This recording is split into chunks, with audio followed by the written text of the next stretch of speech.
skies will be filled with the greatest air armada the world has ever seen. Our own Army Air Forces, the best planes ever built, 65,000 planes this year. And by the time you finish your training, America will have overwhelming superiority in the air.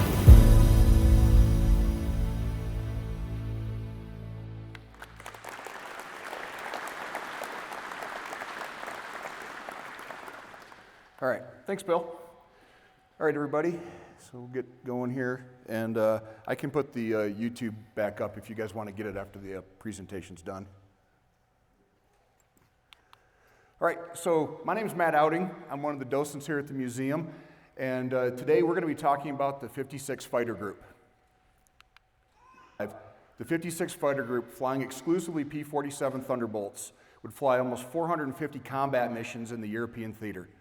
They would end up being the leading group for air-to-air kills in the 8th Air Force with 677, and they had more pilots achieve the status of ace, those pilots that shot down 5 or more airplanes, with 42 pilots becoming aces.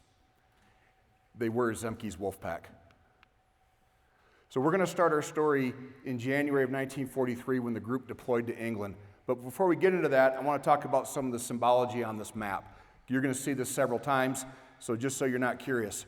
The first one is this lonely little red dot there kind of towards the center of the map. That is a 9th Air Force base. So the 9th Air Force was the tactical Air Force in European theater, so they were the air-to-ground guys primarily. They were surrounded by all those blue dots. Those are all the 8th Air Force bases. Those were the fighter and bomber bases. The second one is down there towards the bottom. That is a headquarters base. It's the blue circle with the white star in it. And that particular one is 8th Fighter Command. That was the parent command for the 56 Fighter Group. And so that would be who they would report to. Down at the bottom of the map, you see the city of London. And so that's just for reference. And then most of the 9th Air Force bases were off this map. But the 56 Fighter Group would start its journey at King's Cliff in the central part of southern England. This was a training base. And as we talk about it, we're actually going to start talking about the leadership structure within the group.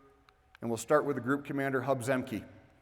Hub Zemke was a longtime Army Air Force or Air Corps pilot who Jimmy Doolittle at the end of the war said he was his best fighter commander in 8th Air Force when Doolittle was the 8th Air Force commander.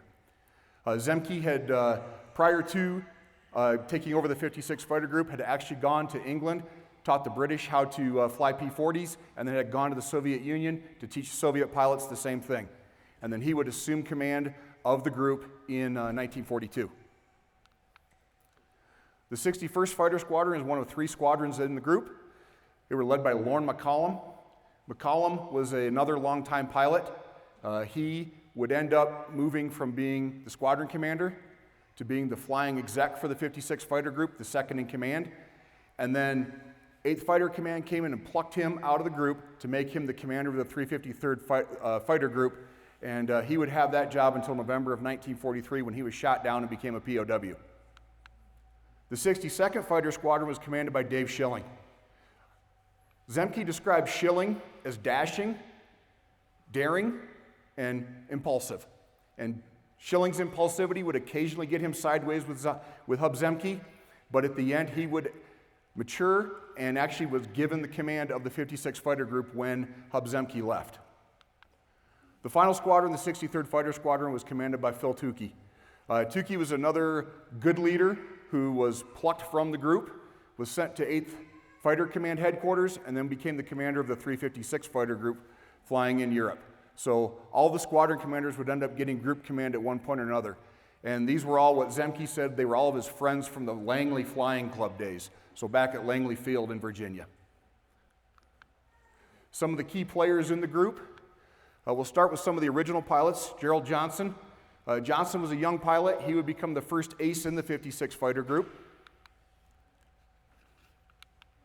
We got Bud McHuron. So Bud was another young, aggressive pilot. He too would get sideways with Zemke, and we'll talk about that in a little bit. Bud would end up being the first double ace in the European theater, so the first pilot to shoot down 10 airplanes. Robert Johnson, who for a brief period of time, after getting in trouble with Zemke, seems to be a thing with the young pilots. They got in trouble with the boss. Johnson would actually become, for a short period of time, he would become the leading ace in the European theater. And then an outsider to the group, Gabby Gabreski. Gabreski was already in the Army Air Force when the war started. He was actually stationed at Hickam Field when the Japanese struck. He did fly P-40s off of Hickam following the attack. He was then sent to England to fly with the RAF's Polish squadron. Zemke was a first-generation American. His parents were Polish immigrants, and so he spoke Polish fluently, and he was sent to fly with the Poles to gain combat experience. When he got to the 56th Fighter Group, he had already been rejected by the 4th Fighter Group and the 78th Fighter Group. He was a captain at the time. They had all their captain jobs filled, and so they passed on him. Lauren McCollum, the 61st Squadron commander, took a chance on this captain that nobody wanted. Turned out to be a pretty good decision on McCollum's part. All right, a little bit about the time at Kingscliff. This was their training base. They called it Kingscliff Kindergarten. They were learning. They were learning how to operate in the British airspace system. They were learning the geography of Europe, learning that we're going to fly in the clouds a lot. But initially, there was no flying. The group didn't have airplanes. Zemke's solution, bicycles. So the group would ride their bicycles around the base in formation. Basically, it just showed the Brits that we were a little bit crazy. But it was a good training ground. A lot of dignitaries came to visit. The picture that you see on the left, that is the Duke and Duchess of Gloucester. The Duke was the king's younger brother, and they were there for these morale visits and these PR things. So there was a lot of that going on. There were not a lot of comfortable stuff at the base. It was a temporary base. Dave Schilling said that you could stoke those potbelly stoves in those huts for 3 days and never burn your hand. So, because the coal was so bad. It was just poor coal. Well, in April of 1943, school stopped and combat begins. So they would move from Kingscliff to Horsham St. Faith over on the coast. This would become their first operational base, and the group would fly there through July of 1943. Before we start talking about the combat missions, though, let's talk about the airplanes that we're going to primarily be focused on. The 56th Fighter Group was flying at the time the P-47C. This airplane was a fast airplane, over 430 miles an hour, had okay climb rate. The range was an issue. We'll talk about that in a minute. And its adversaries were going to be the BF-109G, which was an airplane that had a much higher climb rate than the P-47. It also weighed about half as much. And the FW-190. This is an airplane that was a little bit slower than the other two, had an okay climb rate, but was a very tough airplane. In fact, it was known as the Butcher Bird. These would be the 3 primary airplanes that will be the focus of their combat story throughout the morning. So one of the things is combat radius or range. We're going to look at combat radius because that's what really mattered to the fighter pilots. It's the max distance that you can fly from your base, engage in aerial combat for a set amount of time, and then fly back to your base without refueling. Initially, the P-47, about 230 nautical miles. That's what you see underneath the red arrow there. The second red arrow was with the belly tanks, and these were the pressurized tanks. That would allow them to draw fuel above 22,000 feet. And that would extend their range out into Germany, but it was still a factor for the bombers as they would start flying farther and farther east. So this would be an issue with the P-47 throughout the war. The missions the group would fly. So there were 3 basic mission categories. There was the rodeo. Those were the fighter sweeps, try to draw the Germans up. The circus, that was a rodeo with bombers. The bombers were bait. And then there's the ramrod. These were the bomber escort missions, the big raid missions. And the 56 would fly a lot of those missions. The picture you see is members of the 61st Fighter Squadron getting ready to go from Horsham St. Faith on one of their early war missions. Now the group, for where it went or where it ended up, did not get off to a good start. From April 8th to June 10th of 1943, they did not shoot down a single enemy airplane. There were a lot of things that were going on, starting with equipment problems. The P-47 was plagued by some problems. One of the big ones was the wiring harness for the ignition system. It wasn't robust enough. They were failing in flight.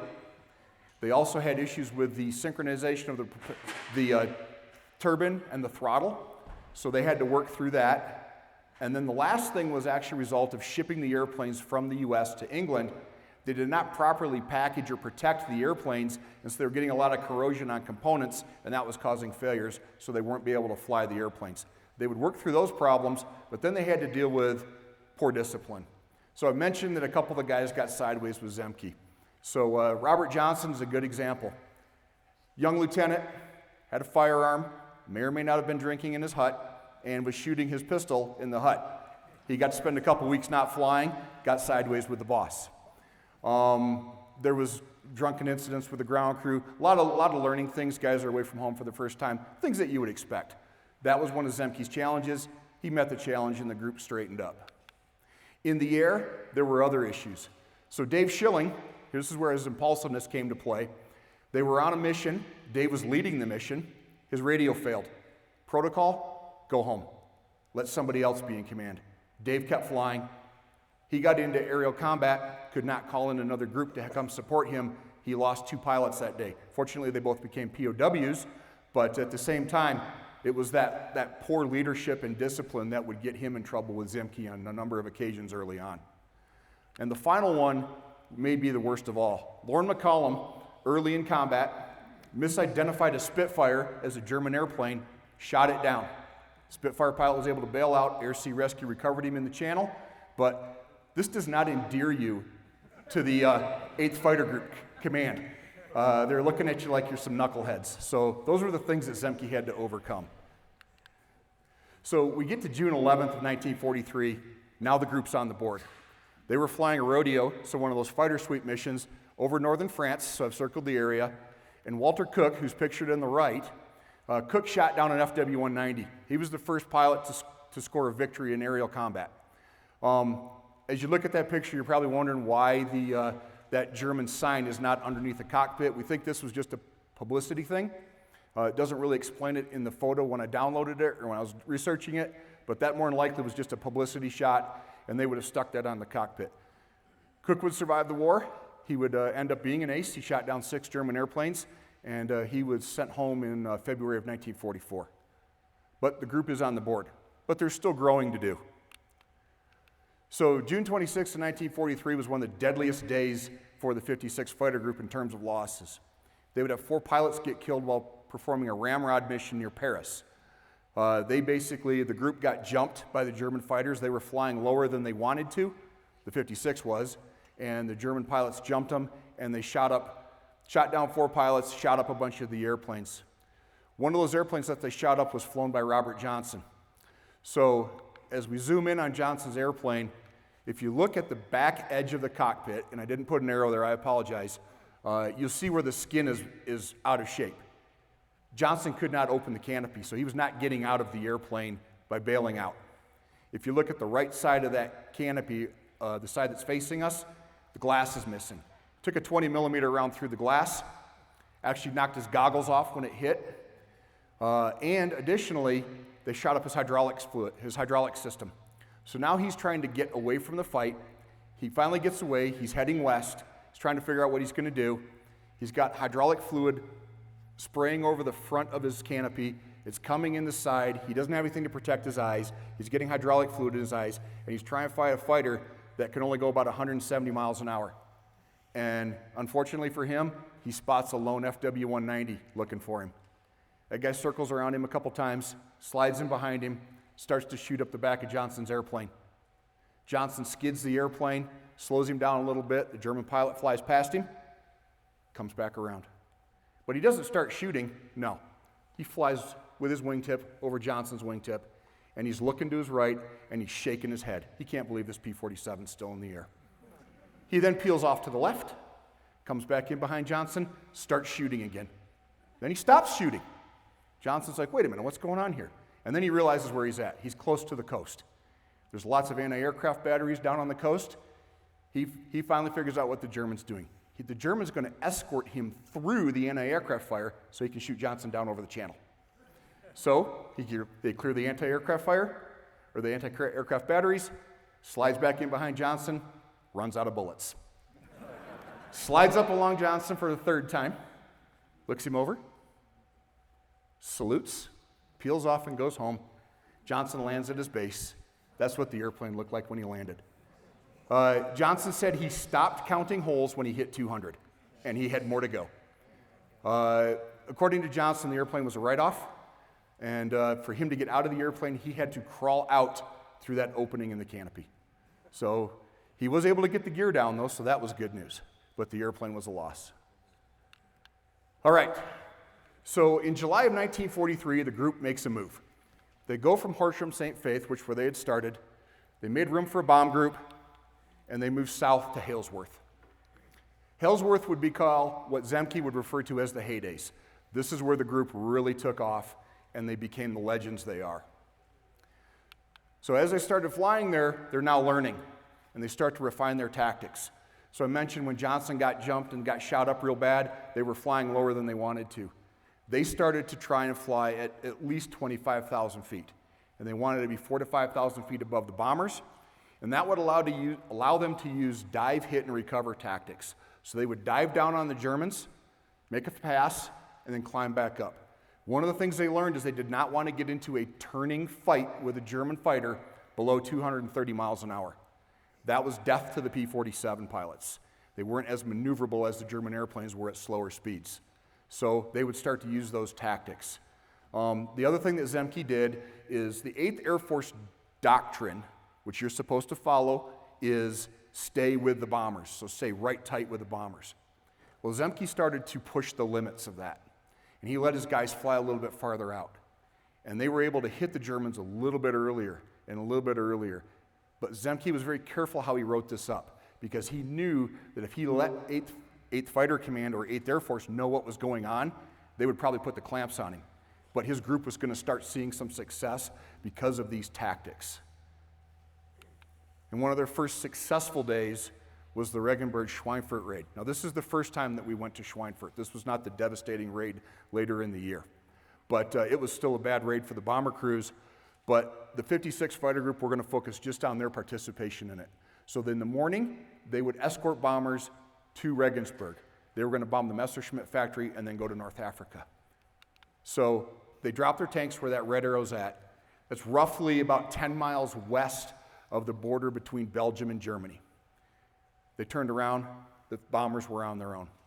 56th Fighter Group went back, refueled, rearmed, and came back to pick up the bombers that were coming back from Schweinfurt in the afternoon. But this time, they dropped their tanks a little bit later. They were flying at the time, the British had developed these cellulose or paper tanks, and they were layers of cellulose glued together. The problem with the tanks is that you could not fly above 22,000 feet and get fuel out of them. There was just not enough natural atmospheric pressure to push the fuel into the airplane's engine or into the fuel system, so they couldn't pressurize them, so they weren't as effective. Zemke made the choice to hold on to those tanks as long as they could. They flew a little bit lower, flew a little bit longer. They flew 15 miles farther than they had in the morning, which isn't a lot if you think about it. It's not just a matter of maybe a couple minutes. But in Zemke's own words, they caught the Germans with their pants down. The Germans were expecting them to turn just before they got to the border. All of a sudden, there's P-47s in Germany, and the 56th Fighter Group ended up shooting down 17 of the 19 German fighters that were shot down in the afternoon. All of a sudden, these new tactics and just changing one little thing you did started this group on a roll that would continue through the rest of the war. One of the pilots had an interesting week around the Regensburg raid. So Bud Mahan was out flying. You see the results of what he did. I'll tell you what he did. He takes off. He's on a training mission. Sees a B-24. B-24s were new in theater. Bud goes to check it out. Got a little bit too close. Got the tail of his airplane into the propeller arc of a B-24. Bud had to bail out. He survived. His airplane did not. So Bud's now sideways with Colonel Zemke. And Zemke had a lot of options here. He decided to, rather than court-martialing Bud, he had to send a message to the group. Bud had risked the entire B-24 crew's lives, risked his own life, could have destroyed the B-24, and did destroy a P-47, which in 1943 dollars cost the government about $83,000. So it was not a cheap expenditure. Bud's punishment, 3 months fine, so about $500. But Bud would redeem himself 5 days later. Here's Bud getting congratulated after he shot down 2 German fighters on the 17th of August on that return raid from Schweinfurt when they were escorting the bombers. So Zemke went from finding him one day and 5 days later putting him in for a Distinguished Flying Cross. But the group was now moving forward, and they would continue to do that. The pursuit of 100 victories. This was Zemke's first goal. Zemke's put a target out there. How many of you know what Sadie Hawkins Day is? Show of hands. Okay, a few of us do. Us older kids, right? All right. So Sadie Hawkins Day in 1943 is November 6th. Who knows what started Sadie Hawkins Day? It's not a real holiday, but it is a thing. Anybody know? Shout it out. Yep, the women asked the men out, but you know where they got the idea? Came from Little Abner comics. So Sadie Hawkins, she's that young lady that's in the picture frame there. She was a little boy crazy, so Al Cap created this holiday called Sadie Hawkins Day, and it became a thing. Well, the group was all into Little Abner. It was a very popular comic prior to and during the war.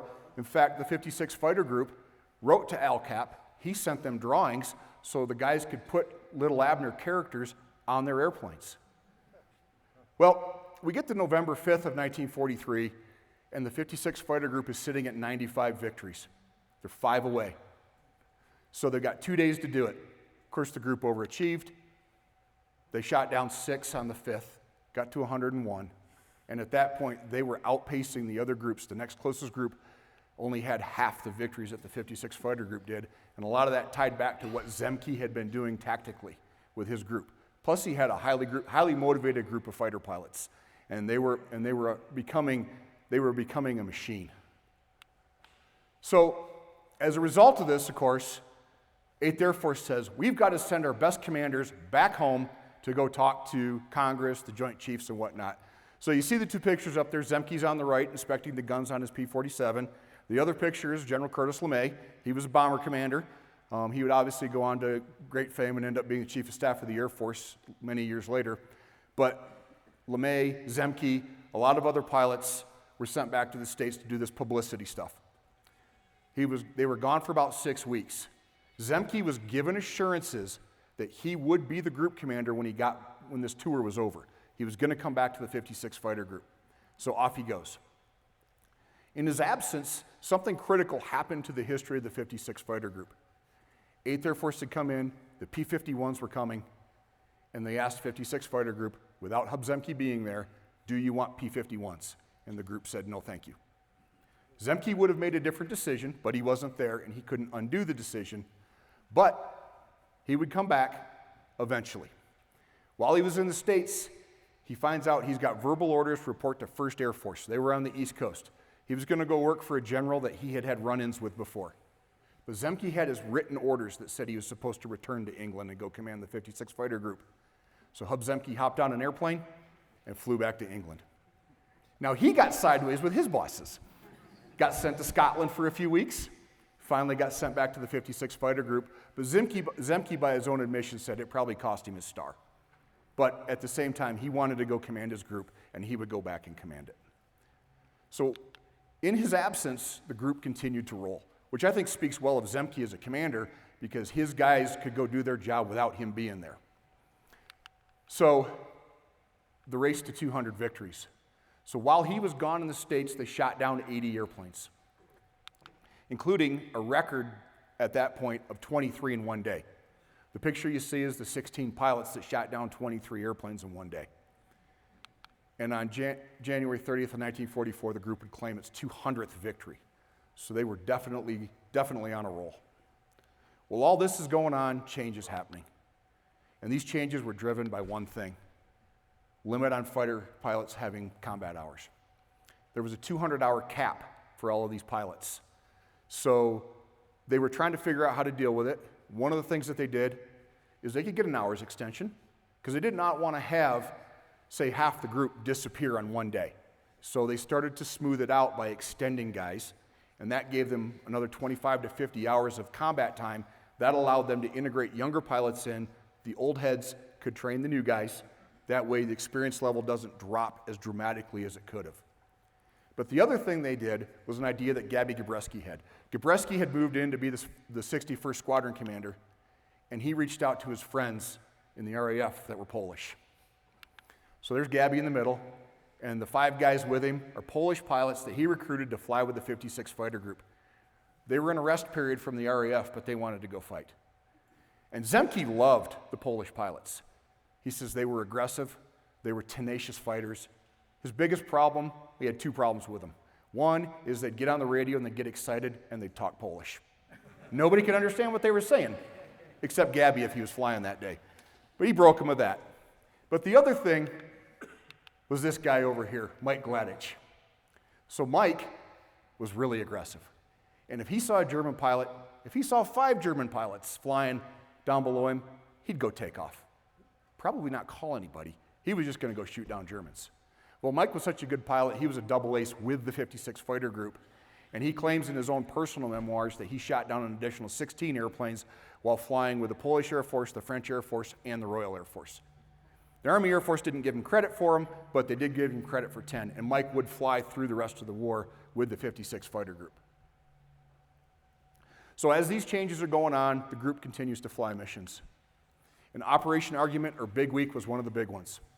Jimmy Doolittle had taken over command of the 8th Air Force right around the end of 1943, early 1944. And they wanted to go fight the Luftwaffe, and they wanted to bring the Luftwaffe up. And they get them in the air. So February 20th to 25th was what they called Big Week. The goal was to annihilate the Luftwaffe in the air. It was really about shooting down enemy fighters. But the bombers were used as bait. You had to have a reason to draw them up, and big bomber raids against industrial targets was the perfect bait. So they would do that, and they would hit the industrial complexes, and off we go. The end results, now for the bomber crews, I didn't put it up here, but 226, or about 20% of the bomber force that we had, was lost during Big Week. But what the 8th Air Force fighter pilots were able to do was destroy 1/3 of the single-engine fighters the Germans had and eliminate 18% of the enemy pilots. And this would prove to be very beneficial as the war went on. The picture you see is Gabby Gabreski in what he called his favorite P-47. It was a D model, and it was designated as HVA. The HV was the 61st Fighter Squadron's letters, and then the A was the letter that they assigned to Gabreski. And you do see that belly tank there. That's one of those pressurized belly tanks that would let them get farther into Germany. North central Germany was what the 56th Fighter Group called the Happy Hunting Grounds. Now, this whole Wolfpack thing, we haven't really talked about that. So, right after Big Week, 8th Air Force, the press machine just starts cranking. We're going to start talking about our pilots more. They would refer to the groups by the commander's name, not by the numerical designation. They thought they were protecting the group from the Germans finding information out. So they would call it the Zemke group. And then Stars and Stripes started referring to the group as the Wolfpack. And then eventually they merged the two and they became Zemke's Wolfpack. Now, the funny thing is that Hub Zemke did not like all this publicity. He thought the pilots would be more interested in glory hunting than actually hunting Germans. And he thought they would take unnecessary risks. But his other concern was letting the Germans know too much. And he would actually be proved right. The Germans were actually getting copies of Stars and Stripes 3 days after they were printed. So they knew what was going on.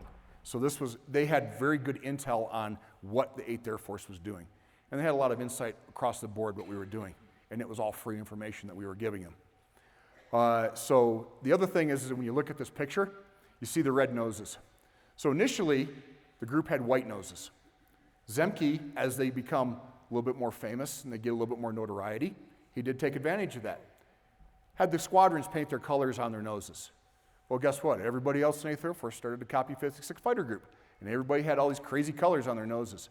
General Doolittle said, enough's enough. Every group gets a color. Paint your nose as your group color. 56th Fighter Group would forever be red noses, and that's what we know them as today. All right, shortly after Big Week, about a month later, the group loses 2 of its best pilots. So March 27th of 1944, they're doing a ramrod, and they're going to do some airfield strafing. 8th Air Force had decided that they were going to start giving credit to pilots. They would an airplane destroyed on the ground would be equivalent to an airplane destroyed in the air. They were trying to motivate the pilots to get down low on the deck and go strafe go shoot up enemy airplanes. So they were doing some airfield strafing. Gerald Johnson gets shot down by small arms fire doing one of these airfield raids. He ends up as a POW and would spend the rest of the war as a POW. The other pilot was Bud Mahan. So Bud was actually attacking a German bomber, gets shot at, his airplane catches on fire. He bails out, so it's the second time he's bailed out during the war.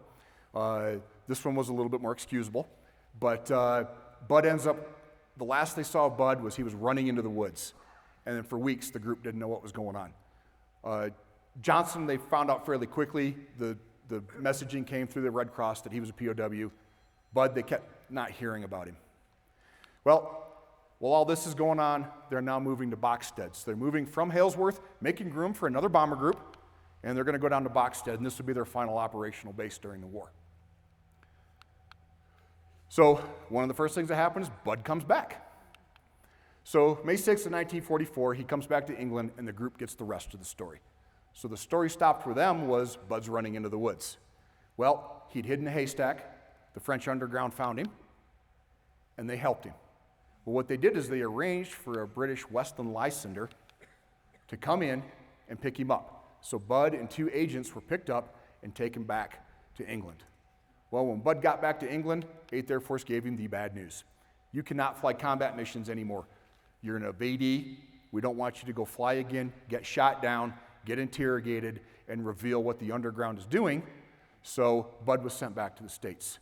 Bud would then go to the Pacific. He would command the 3rd Fighter Group. They were a P-51 group, and he would shoot down 2 Japanese airplanes while flying in the Pacific. So passing Eddie Rickenbacker. Rickenbacker, of course, was America's leading ace in World War I. He'd shot down 26 airplanes during the war, and that was the big goal. That was the big publicity thing. And everybody thought Bud Mahan was going to be the guy. Of course, Bud did not do it. But on May 8th of 1944, one of the 56 Fighter Group's pilots did do it. He claimed his 26th and 27th victories that day and was immediately grounded. That young man was the same young man who shot up his hut with his pistol. So now Zemke's got a guy that's grounded because he shot down too many airplanes. Johnson would go back, he would do war bond tours, and then would be a test pilot for the rest of the war. But his time as the leading ace of the European theater would not last long at all. While all this is going on, the Germans have come up with a new tactic. They called it the Storm Group, or the Assault Group. They were heavily armed FW-190s. They would form up, have a top cover of 109s, and they would fly right at the bomber boxes and start shooting up the bombers as they went. The 109's job, keep the fighters off of this group. These were a little bit slower than the other airplanes because of the armament, both the guns and the armor that were on the airplane. They had a lot of success with it for a few weeks, and then 8th Air Force knew they had to change tactics, and Zemke had the answer. They called it the Zemke fan. Now, when Doolittle took over as commander of the 8th Air Force, one of the things he did is he took the reins off the fighter pilots. They no longer had to stay with the bombers. He wanted them to go hunt. So this was perfect for Zemke. So he came up with a plan where he would have small elements of airplanes that would fly in a 180-degree arc out in front of the bombers. His initial plan was 4 groups of airplanes. After their first experience with it, he increased it to groups of 12 because they needed to protect each other better. So on May 12th of 1944, they go implement the Zemke fan. So they fly out, they start busting up these groups of FW-190s, and they had a lot of success. They would shoot down 18 airplanes that day, just the 56 Fighter Group, and the young man pictured Bob Rankin. He became the first ace in the day in the 56 Fighter Group when he shot down 5 of the 18 airplanes. One of those he shot down was a German airplane that was on Hub Zemke's tail. That would be the second time somebody had shot a German off of Zemke's tail that day. Bottom line is I think Hub Zemke owed some beer when they got back to the club. All right, the group would also claim its 400th victory that day, so it was a milestone day for the group. So talk a little bit about Zemke's other experience getting saved by one of his guys. So his group of 4 airplanes had actually knocked down to 3. One of his pilots had an engine issue, had to fly back home. So the 3 of them, they go attack some FW-190s. They get jumped by the 109s, and they immediately get in the Luberry Circle. So they're flying this circle, protecting each other, and the Germans shoot down 2 of the 3 airplanes in the circle. Zemke is the only one left. He does the best thing that he can do in his P-47 at the time, which is dive. and he starts running away from the Germans. German pilot eventually is not chasing him. Zemke pulls up. He's scanning the sky, looking for a German fighter pilot. All he sees is this guy, Joe Powers. Joe was one of the pilots in the 56 fighter group. Joe had shot down the German that was pursuing him. So Zemke's now safe. He joins back up with Joe, joins back up with the group, and then Rankin shoots down the other guy. Well, the guy that Joe Powers shot down was Gunther Rahl. Gunther Rahl was the third leading ace in the Luftwaffe. He had shot down 275 airplanes during the war. The picture you see here is he's recovering from wounds in his combat with Powers. One of Powers' 50 cal bullets hit him in the thumb, amputated his thumb. Rahl got out of the airplane, would recover, and would go back to fly combat missions through the end of the war. A little bit about getting ready for D-Day.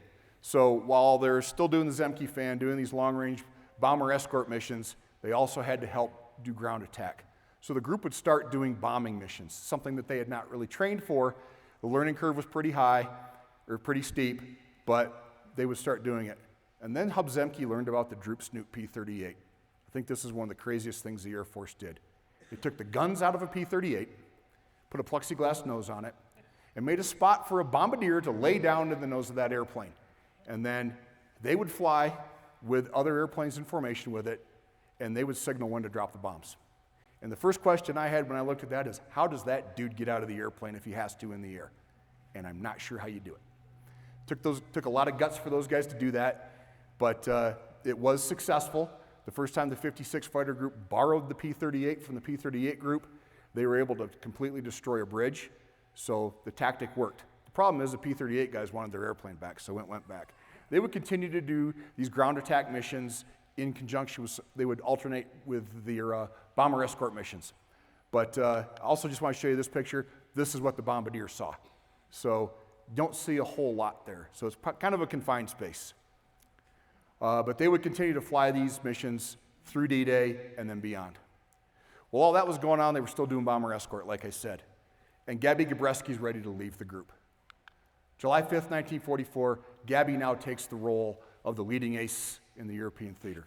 He shot down his 28th airplane, much like Johnson, not going to fly anymore, and he would hold that title through the end of the war. Well, July 20th of 1944, Gabby's ready to leave. He's going to take leave, he's going to go home, he's going to get married. And then he stops in and talks to Dave Schilling. Schilling had just come back from his leave. He's talking to Schilling. He looks at the ops order for the day, looks at the weather. It's a great day to shoot down Germans. So Gabby calls back to the squadron. HVA's ready. It can go. Gabby grabs his flying gear, hops in his P-47, and he goes and flies. They didn't shoot down any airplanes in the air, but they found an airbase to strafe. So Gabby sends a squadron in. He's in the third wave. First wave goes through, nobody gets shot down. Second wave goes through, nobody gets shot down. Gabby's in the third wave. He destroys an HE-111 on the ground, decides to turn around, make one more low-level pass, comes back from the opposite direction. Starts shooting, oops, I'm shooting high, I'm going to correct fire by pushing the nose down a little bit more. Well, he was flying so low that when he made that correction, his prop hit the ground, destroyed his engine. Gabby climbs up, can't bail out, finds an open field, and lands. There's his airplane with the Germans standing on top of it. Gabby was on the run for 3 days, and Gabby became a POW. The wedding is off. All right, about a month later, it's time for Hub Zemke to leave. Now, this was not planned. Zemke knew his days were getting close to being done. He had the combat hours. They were going to put him in a desk job at 8th Fighter Command. He didn't really want to go.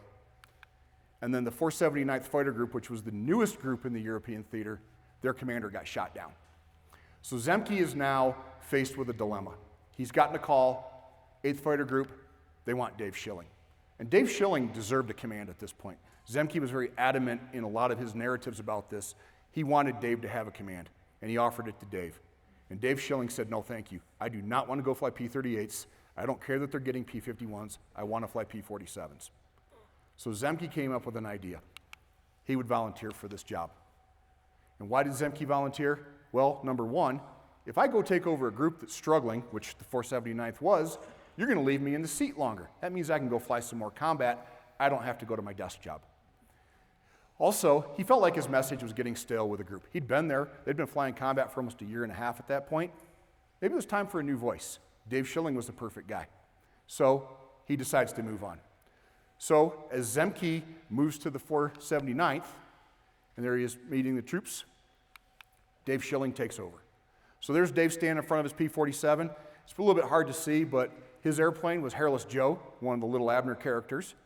And Dave would take over the command, and he would run the group through into early 1945. And they would do a lot more ground attack missions. They were starting to move away from the bomber missions. So Operation Market Garden, September of 1944, Battle of the Bulge, December 1944. The P-51 is now doing the bulk of the escort missions. The long range of that airplane just made it better suited for going to Berlin and all the targets that were deeper in Germany. At that point, P-51 claims were outpacing P-47 claims for air-to-air kills on a 6-to-1 ratio, and the 56 would do a lot more ground attack. And then you see here's ground crews getting ready, loading bombs, and then it's a little hard to see, but in that upper right-hand corner where the circle's at, you can see the effect of a ground attack. But at the same time, as the Battle of the Bulge is just getting ready or just before the Battle of the Bulge, a new challenge hits 8th Air Force, and that's the Me-262, the Swallow. This airplane was 100 miles an hour faster than a P-47, heavily armed, 430 millimeter cannons, 24 rockets. If you look at that picture at the top right, you can see the rockets on the wing. They would shoot those rockets into the bomber box, and then they would go ahead and then attack with the guns and then disappear. So 8th Air Force needed faster airplanes. Republic had an idea. They took a D model P-47, put a more powerful variant of the R-2800 engine on the airplane, and it became the P-47M. It looks a lot like a D model, because it really is a D model with just a different engine. So they built 130 of them. They all went to the 56 Fighter Group. They would be the only group to fly them in combat. It was the fastest P-47 produced. It was capable of 473 miles an hour. Unfortunately, it had the same problems that the P-47 had: the ignition harness, the turbo issue, and the corrosion issue when they were shipped. So in my experience, we have called that lessons observed, not lessons learned. But their biggest problem was there just weren't enough flying targets to shoot down anymore. The Luftwaffe was a shell of itself from where it had been in April of 1943. So the 56 Fighter Group had played a hand in that. The 56 last two victories were both pilots flying M models, April 10th of 1944. In fact, they were the only two aerial victories claimed by 8th Air Force that day. Walt Sharbow, Bill Wilkerson, both flying M model P-47s, both claimed Me-262s. They would be the last two of 4.5 claims that they got. They had shared the first one with another group. So the 56 did shoot down a number of German jets. But that would be the end of air combat. It was Wilkerson's only kill, and it was Sharbow's third and final. So POWs, I've mentioned that several of the pilots became POWs. Among them was Hub Zemke. When Zemke left the 56 to go to the 479th, his P-51 broke up in the air. The right wing snapped off, and he had to bail out of the airplane, and he was captured by the Germans. And this is when he learned about how all this publicity was going to work against him that had happened earlier in the year. Well, he was at the Stalag Luft 1, and that's where they put all the celebrity American pilots. So Zemke was there, Lauren McCollum, group commander, Gerald Johnson, and Gabby Gabreski. So he was reunited with all those guys in Germany. May 12th, they were liberated. Essentially, the Soviets showed up to liberate them, even though the Germans had already taken off. Zemke was the senior officer in the camp. He was in command of 7,000 POWs. And they would end up flying back to England on a string of B-17s. They would take 25 to 30 American POWs or Allied POWs and fly back home. I think the math works out to about 280 trips. So a lot of B-17 flights. So real quick, after the war, we'll just talk about some of the people we've talked about today. First one's Dave Schilling. So Schilling stays in the Air Force, becomes a jet pilot like everybody else would. He would become the first pilot to fly a single-engine jet fighter across the Atlantic nonstop. Quite an achievement. Sadly, Schilling was killed in a car accident in 1956. Lauren McCollum. McCollum would stay in. He would retire as a 2-star general. Phil Tukey would go to the Air National Guard. He would retire as a 1-star general. Gerald Johnson would retire as a lieutenant colonel. Robert Johnson would leave the Air Force after the war. He would become the chief test pilot for Republic, the company that built the P-47. And then he would leave Republic after 18 years and become an insurance executive. Bud Mahan would stay in. He would also serve in Korea. He would shoot down one airplane in Korea. He would become the only pilot in the U.S. Air Force to shoot down airplanes in the European, Pacific Theater, and in the Korean War. Bud was captured by the North Koreans when his airplane crashed in the Korean War, and he would, upon his release, he was tortured quite badly by the North Koreans, and when he got back, they had him help write what became the initial textbook for how aircrew members would learn to resist while being interrogated. So that was one of his contributions. Gabby Gabreski did get married. He was married for 48 years until his wife passed in 1993. And then, but he would serve in Korea also, and he'd become a handful of pilots who were aces in both World War II and the Korean War. And finally, the group commander, Hub Zemke. So Zemke would retire from the Air Force as a colonel in 1966, and then he would pursue a career in agriculture, and he would pass away in 1994. If you guys want to learn more, you want some good reading material, I leaned heavily on Zemke's Wolfpack. It's a book by Roger Freeman, basically Zemke telling him his story. Gabby's book, The Fighter Pilot's Life, was another good resource.